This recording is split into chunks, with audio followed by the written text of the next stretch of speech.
The purpose of this exercise was to socialize Clover and work around her leash reactivity. My main goal was not to get her triggered, but in the event of her behavior being triggered, I would try to redirect her attention and reward her whenever she changed her attention back to me. She wasn't as reactive as I thought she would be, and I think because of the situation, because it's an open space, maybe she didn't feel um as threatened as she might feel in an elevator. I feel that most of it is her wanting to create distance from other dogs, as she wasn't barking the minute she saw the other dog. It's not like she wanted to lounge at the dogs just walking around. It was mostly when they were too close to her. So it seems to me like it's that kind of situation where she wants to create distance.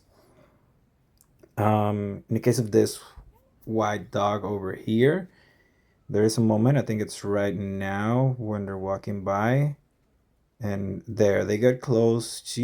The dog is sniffing her. She's fine until he starts sniffing her face. Then she gets a little rigid right here and show her teeth, and I immediately pull her away, and reward her for coming back to me. Around here, similar scenario happens, and here you can see that he gets like all the way close to her, no reaction from her, no attention whatsoever.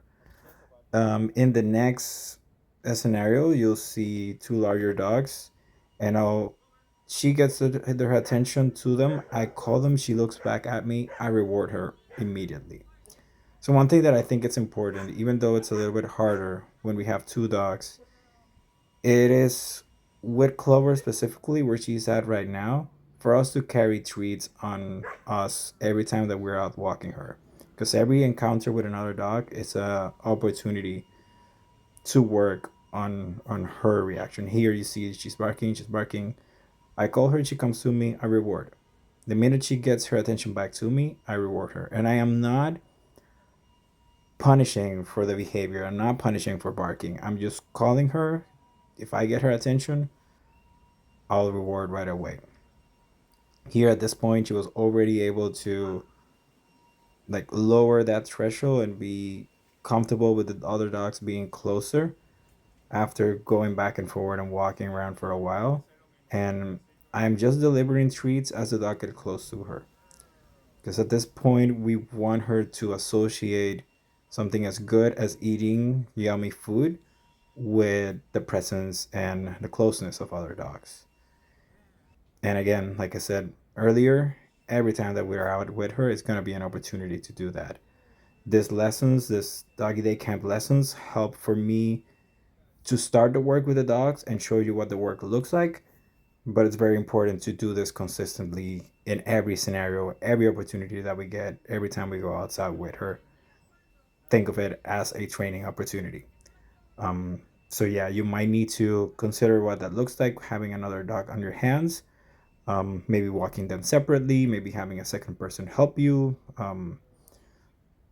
It's not that it's impossible to do with two dogs, but it is a little bit more complicated. But yeah, here the same thing. These dogs are walking close up to her. She does not mind at all the little puppy. And you will see the next exercise where we go into the kennels where it's really busy, really loud with dogs barking everywhere.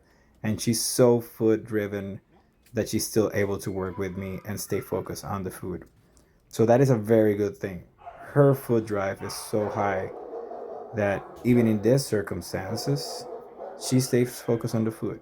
And you'll see here as we walk around the kennels, pretty no attention whatsoever to barking dogs or the noise happening around. So that is what we need to use in our advantage, and use that as a tool to modify the behavior that we're seeing in her.